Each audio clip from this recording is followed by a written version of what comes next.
অর্থাৎ ইস্ট পাকিস্তানের জন্মগ্রহণকারী সবচেয়ে top ranking officer, lieutenant general ছিলেন। উনি ওনার বাবাকে বলছেন যে আপনি থেকে যান। ওনার বাবা বলে আমি যাব না, আমি বাংলাদেশ চাই না, পাকিস্তান চাইছি। আর খাজা ওয়াসিউদ্দিন বলছে আমি বাংলাদেশে চলে যাব, বাংলাদেশ মেরা ওয়াতান হ্যাঁ। উনি হলেন জেনারেল আজিজ আহমেদ। আজিজ আহমেদের বিরুদ্ধে কানাকুরির দুর্নীতি এখন পর্যন্ত প্রমাণিত হয় নাই। তারপরে এই মানুষটাকে নিয়ে এত টানাটানি জিল্লুর ভাই কেন করে, সরোয়ার ভাই কেন করে, আমি তো মুঝে মালুম নেই হুয়া কি। স্প্রিং 1971 লিখেছেন ফারুক আজিজ খান। ফারুক আজিজ খান, জি ফারুকটা দেখা যাচ্ছে হাসিনা আপা বইটা একটা স্ক্রিনশট নিয়েও রাখতে পারেন, খুব দামি বই, খুব নামকরা বই। স্প্রিং 1971, রাইটার ফারুক আজিজ খান। জি আচ্ছা ফাইন। এই বইটা যিনি লিখেছেন ফারুক আজিজ খান ওয়াজ এন ইঞ্জিনিয়ার, মারা গেছেন বেশ কয়েক বছর আগে।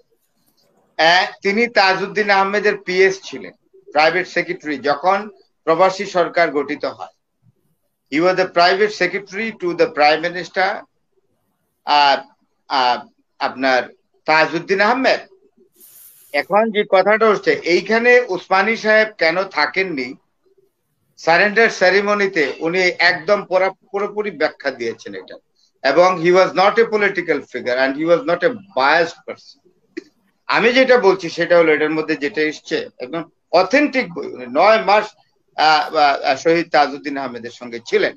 ফারুক আজিজ খান বইও লিখে গেছেন অত্যন্ত নির্মোহভাবে। সেখানে উনি উল্লেখ করেছেন যে জেনারেল উসমানী আর এই আর আপনার লেফটেন্যান্ট জেনারেল নিয়াজি একসময় একই রেজিমেন্টে চাকরি করেছেন। তারা তো ব্রিটিশ ইন্ডিয়ান আর্মিতে ছিলেন, তো দুইজন বন্ধুও ছিলেন পাকিস্তান আমলে। এবং সেই সূত্রে এটা হইতেই পারে, এটা কোনো দোষের না, একসাথে চাকরি করলে বন্ধুত্ব ডেভেলপ করে। এবং লেফটেন্যান্ট জেনারেল নিয়াজি ভালো করে উসমানী সাহেব সম্পর্কে জানতেন। আর প্রথমেই ক্লিয়ার করেছেন যেটা আমি আগে বলেছি, যে তারা বা পাকিস্তান বাহিনী ক্লিয়ার করেছে যে না, আমরা ভারতীয় সৈন্যদের ছাড়া, ভারতীয় কমান্ড ছাড়া অন্য কারো কাছে করব না, আত্মসমর্পণ করব না। আর এইখানে একটা জিনিস জানবেন, জেনারেল উসমানী সাহেব যদিও কর্নেল থেকে রিটায়ার করেছেন, কিন্তু উনি যখন মুক্তিযুদ্ধের দায়িত্ব নেন ওনাকে জেনারেল হিসাবেই প্রমোশন দেওয়া হয়েছিল। এখানে এম্বারেসিং ছিল, যেহেতু পাকিস্তান আর্মি বলেছে, তা পাকিস্তানের লেফটেন্যান্ট জেনারেল নিয়াজি বলেছে ইস্টার্ন কমান্ড চিফ যে আমরা ভারতীয় ইস্টার্ন কমান্ড ছাড়া আমরা কোনো আত্মসমর্পণ করব না। আর দুইজনেই তখন লেফটেন্যান্ট জেনারেল পদধারী, অরোরা এবং আপনার নিয়াজি। আর জেনারেল উসমানী সাহেব কর্নেল হিসাবে আপনার রিটায়ার করলেও উনি কিন্তু তখন জেনারেল। তা ওনার জন্য ছিল একটা এম্বারেসিং অবস্থা। উনি এদিক থেকে খুব টনটনে ছিলেন, একদম এই চেতনায় উনি টনটনে ছিলেন। আরেকটি জিনিস ছিল, উনি প্রায়ই বলতেন, ফারুক আজিজ খান বলেছেন, প্রায় বলতেন যে আমি রেজিগনেশন দেব, আমি থাকবো না। Even he was reluctant to visit the war field. এখন কেন এরকম হইতো এটা জানি না, and that is why the situation was like that and it was paralyzing, particularly for General Usmani to attend the surrender ceremony. উনি যাবেন না বলেছেন, আমি জেনারেল, আমি লেফটেন্যান্ট জেনারেলের কাছে, এক লেফটেন্যান্ট জেনারেল আরেক লেফটেন্যান্ট জেনারেলের সাথে কাছে আত্মসমর্পণ করবেন, I will not exactly attend this sort of ceremony. এই হলো একটা। আর এখানে জিল্লুর ভাই আরেকটি জিনিস বলেছেন যে সিমলা চুক্তি করে বঙ্গবন্ধু এবং আমাদের জিল্লুর ভাই বঙ্গবন্ধু বলেন না, উনি বলেন শেখ মুজিব।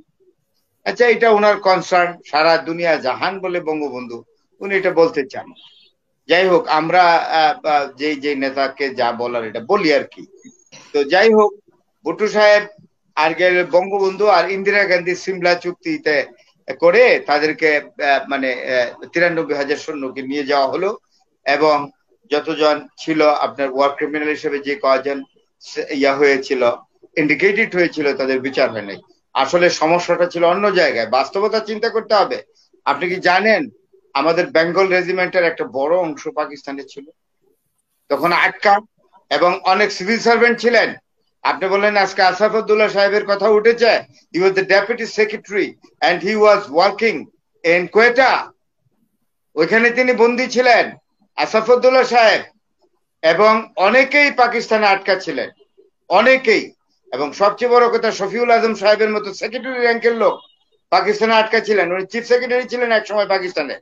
পাকিস্তান ফেডারেল গভর্নমেন্টে যারা আপনার প্রভিন্সে যারা চিফ সেক্রেটারি ছিলেন, তারা কেন্দ্রে তাদের মর্যাদা দিল ফুল সেক্রেটারি।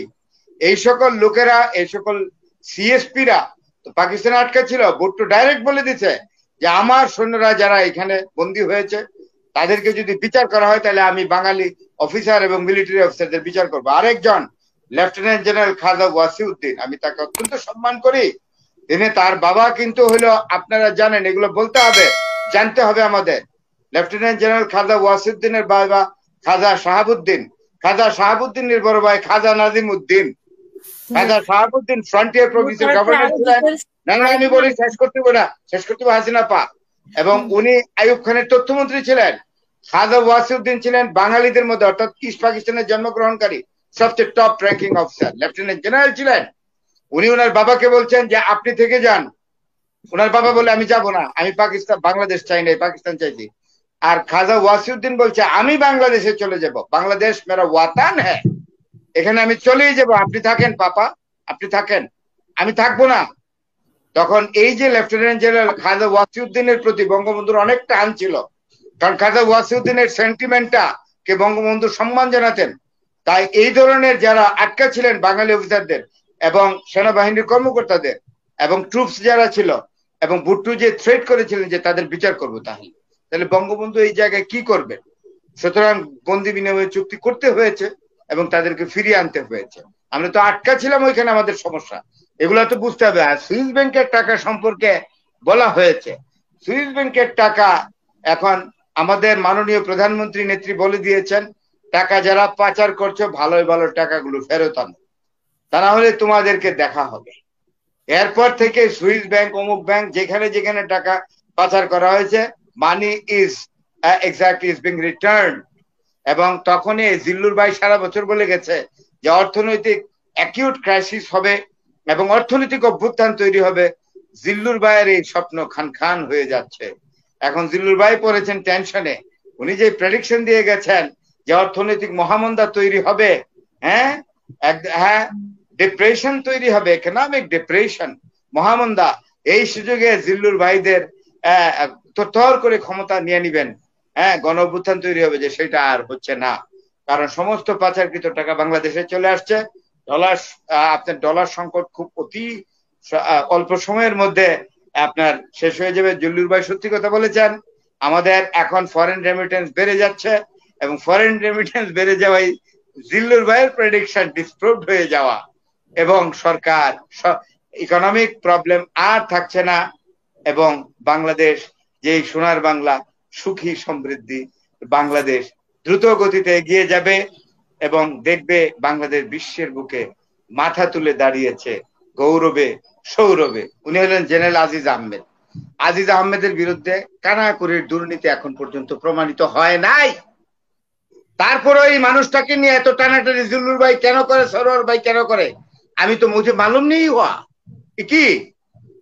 একজন মানুষ যেখানে জিল্লুর ভাই এবং সরোয়ার ভাই সেনাবাহিনীতে টিকতে পারলেন না, আর জেনারেল আজিজ 4 স্টার জেনারেল হয়ে রিটায়ার করলেন, এই মানুষটাকে শুধু শুধু কেন টানা হচ্ছে, যার বিরুদ্ধে একটি প্রমাণও, একটি দুর্নীতির প্রমাণ কোনোভাবেই প্রমাণিত হয় নাই।